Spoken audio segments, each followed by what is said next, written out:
જોહાર સાથીઓ મિત્રો, આજે હું તમને એ બતાવીશ કે દેશી મકાઈમાંથી ઘાટ કેવી રીતે બને છે। તો મિત્રો બન્યા રહેજો આ મારા બ્લોગમાં।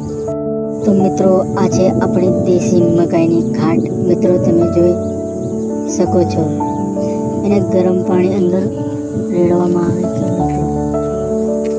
જોઈ શકો છો।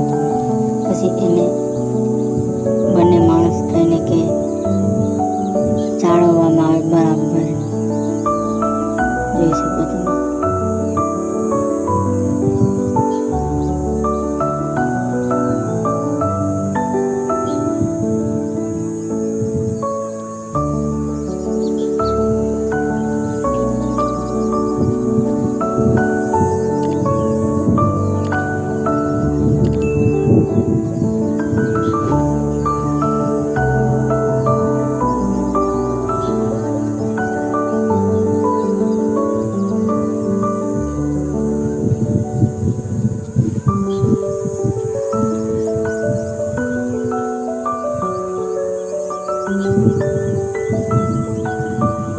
तो મિત્રો હવે તૈયાર થઈ ગઈ છે, તમે જોઈ શકો છો।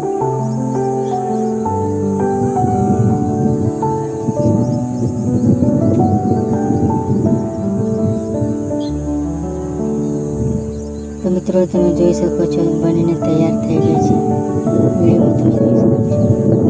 તો મિત્રો આ ચાળવાનું એને સાટો કહેવામાં આવે છે આદિવાસી સમાજમાં। એ દેશી તાળ હોય એ તાળમાંથી બનાવવામાં આવે છે।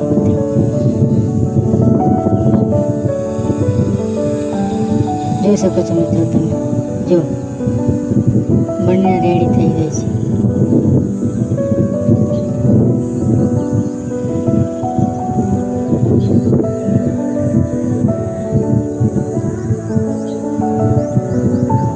બસ હવે તો ઠંડી થવા દેવાની એટલે તૈયાર થઈ જશે। બસ હવે પાછું પાણી રેડવાનું, થોડું ગરમ પાણી હોય એ તમે જોઈ શકો છો વિડીયોમાં।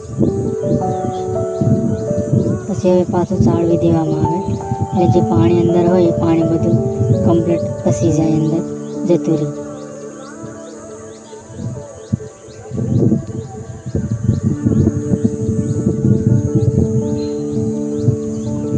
જોઈ શકો છો મિત્રો તમે, પાણી છે એ અંદર જતું રહેશે, તમે જોઈ શકો છો વિડીયોમાં।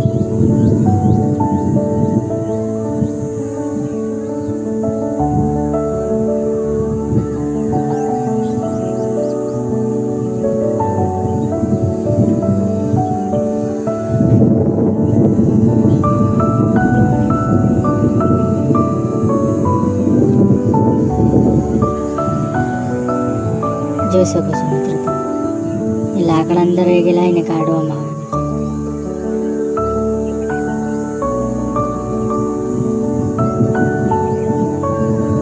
બહુ ગરમ આવે છે પાછું।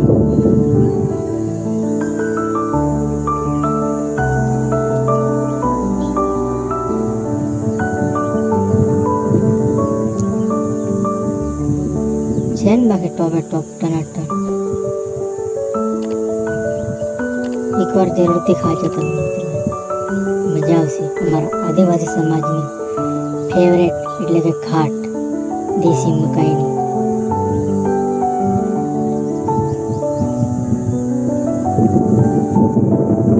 જોઈ શકો છો તમે।